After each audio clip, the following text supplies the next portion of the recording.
شعر سماعت کر لیں، اس کے بعد حضرت پھر جو تشریف لے کے آئیں گے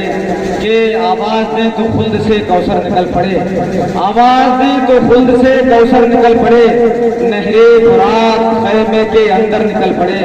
وہ امتحان صبر تھا ورنہ میرے حسین، وہ امتحان صبر تھا ورنہ میرے حسین، انگلی اگر اٹھا دیں تو زمزم نکل پڑے، انگلی اگر اٹھا دیں تو زمزم نکل پڑے۔ آئیے حضرات بہت تیزی کے ساتھ میں پھر سے ایک بہترین عالم بعمل، مقرر باکمال، عالم نبیل، فاضل جلیل حضرت علامہ مولانا محمد شاہد علی صاحب اللہ ثقافی سے گزارش کرتا ہوں کہ وہ آئیں اور اپنی بہترین خطابت سے ہم سامعین کے قلوب و اذہان کو منور اللہ فرمائے۔ آئیے استقبال نعرہ لگا لیں، نعرہ تکبیر، نعرہ رسالت، مسلک اعلی حضرت، جشن شہید اعظم، جشن شہدائے کربلا، فیضان صحابہ کرام، فیضان صحابہ کرام، فیضان تابعین نظام، نعرہ تکبیر، نعرہ رسالت۔ اب ماشاءاللہ آپ دیکھ رہے ہیں اپنے ماتھے کی نگاہوں سے تبرکات کا، آپ کھڑے ہو جائیں استقبالیہ ماشاءاللہ۔ نعرہ تکبیر، نعرہ رسالت، نعرہ رسالت، نعرہ رسالت، فیضان صحابہ کرام، فیضان تابعین نظام، فیضان تابعین نظام، صوفی قبلہ، صوفی قاری نور محمد صاحب قبلہ، پیر طریقت قاری نور محمد صاحب قبلہ، علماء اہل سنت، نعرہ تکبیر، نعرہ رسالت۔ ماشاءاللہ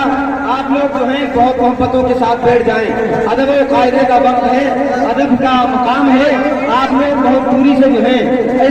ان تمام تبرکات کی آپ لوگ بیٹھ جائیں، آپ کی محبتوں کا جو ہے بڑا ہم جو ہے ہم شکر گزار ہیں، بیٹھ جائیں آپ لوگ اور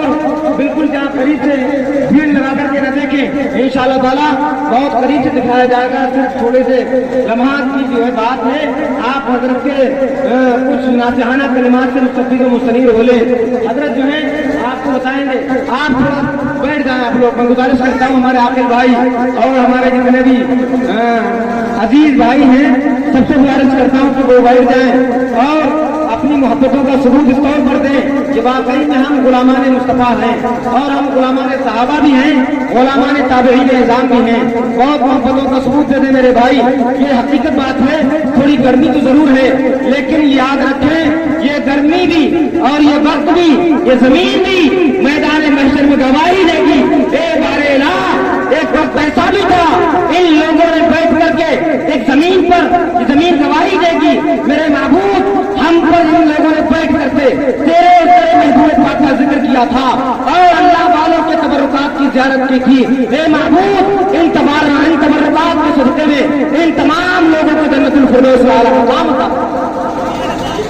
یہ حقیقت ہے، یہ ہماری خوش قسمتی ہے میرے بھائی۔ بہت تیزی کے ساتھ میں حضرت علامہ مولانا شاہد ثقافی صاحب کو سے گزارش کرتا ہوں کہ وہ مائک پر آئے اور اپنی بہترین ناصحانہ تقریر سے سامعین کے شعر سماعت کر لیں کہ قلندر سنگ مرمر کے مکانوں میں نہیں ملتا، قلندر سنگ مرمر کے مکانوں میں نہیں ملتا، یہ اصلی گھی ہے جو بنیوں کی دکانوں میں نہیں ملتا، ہمیں شعر سخن احمد رضا کے در سے ملتا ہے، یہ ایسا شعر ہے جو کارخانوں میں نہیں ملتا۔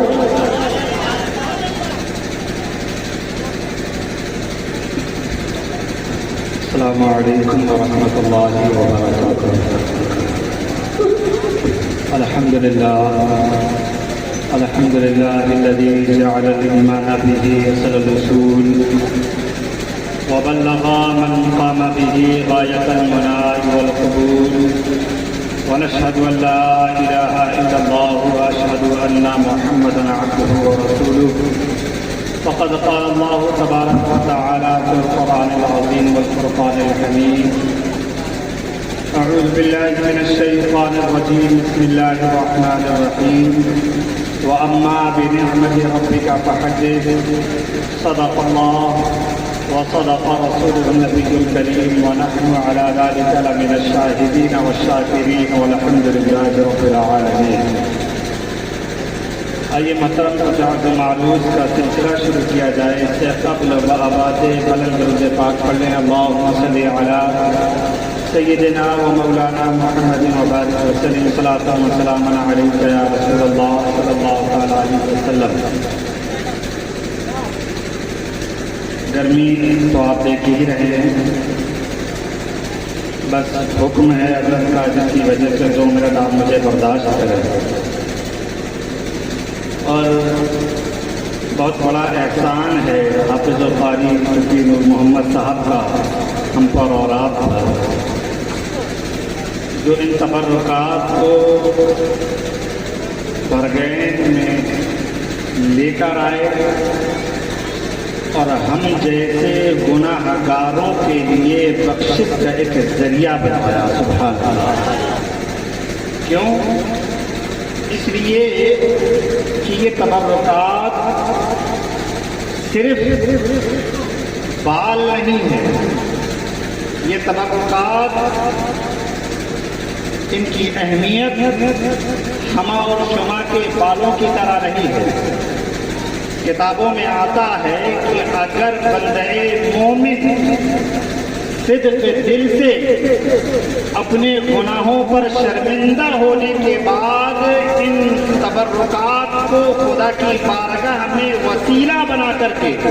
رب قدیر کی بارگاہ میں توبہ کرے تو اللہ رب العزت ان تبرکات کے ذریعے سے مغفرت کرتا ہے.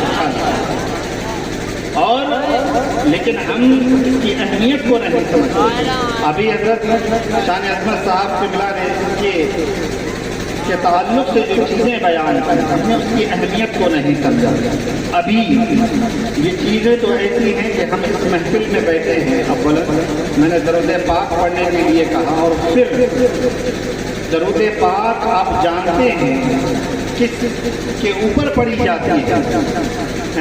اور وہ تبرکات میرے آقا علیہ الصلوۃ والتسلیم کا منہ مبارک ہمارے اور آپ کے سامنے موجود ہے. اس کے باوجود ہم درود و سلام میں کوتاہی اگر کریں تو ہم سے بڑا بدنصیب کون ہو سکتا ہے. میں دیکھ رہا تھا چند لوگوں کے صرف لب ہل رہے تھے، باقی جو ہے پتہ نہیں کہاں کھوئے ہوئے. ہماری بدقسمتی یہی ہے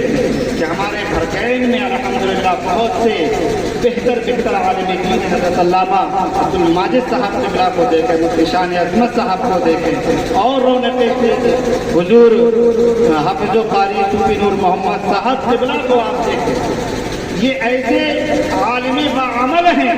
اگر ان کی صحیح معنی میں زیارت کر لی جائے تو اللہ رب العزت مغفرت فرما دے. لیکن ہم نے ان تبرکات، ان چیزوں کی اہمیت کو کبھی سمجھا ہی نہیں. اگر ہم ان تمام چیزوں کی اہمیت کو سمجھ لیتے اور سمجھنے کے بعد رب کی بارگاہ میں انہیں وسیلہ پیش کر کے اپنے گناہوں کی معافی مانگ لیتے تو دنیا بھی سمجھ جاتی اور آخرت بھی سمجھتی. لیکن ہم نے سمجھنے کی کوشش نہیں کی. ابھی حضرت بتا رہے تھے اس سے فوائد، اس سے امت محمدیہ کو کیا کیا فائدے. یہ ایسے ہی نہیں ہیں، بلکہ ابھی ناظم اسٹیج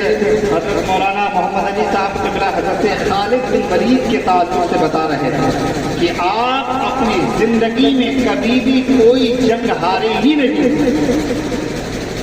اور اس کامیابی کا جو راز تھا وہ صرف یہ تھا کہ آپ کی ٹوپی مبارک میں آقا علیہ السلام کے 3 منہ مبارک موجود تھے. تاریخ گواہ ہے اس چیز پر کہ جب آپ میدان میں اہل اسلام کے مخالف کے سامنے جب میدان میں اترے ہیں تو ان تبرکات کے ذریعے سے رب قدیر نے حضرت خالد بن ولید کو ہر میدان میں فتح نصیب فرمایا. آج ہم اپنے حالات کو دیکھیں، آج ہم اپنے کردار کو دیکھیں، ہم گناہوں میں، پریشانیوں میں، طرح طرح کی مصیبتوں میں دلدل میں موجود ہیں، پھنسے ہوئے ہیں، ہمیں چاہیے، ہمارے لیے یہ سنہرا موقع ہے کہ ہم ان تبرکات کو وسیلہ بنا کر رب قدیر کی بارگاہ میں صدق دل سے توبہ کریں، اپنی ترقی کے لیے دعا کریں، اپنی اولاد کی فیوچر کے لیے دعا کریں، اپنے والدین کی رضا کے لیے، اپنے والدین کے مسائل کے سلسلے سے دعا کریں۔ انشاءاللہ العزیز اللہ رب العزت ان تبرکات کے وسیلے سے آپ کی دعاؤں کو قبول فرمائے۔ اللہ رب العزت سے دعا ہے مولا کہ ہم تمام کو ان تبرکات کی اہمیت کو سمجھنے کی توفیق عطا فرمائے۔ استغفر اللہ ربی من کل ذنب واتوب الیہ وما علینا الا البلاغ۔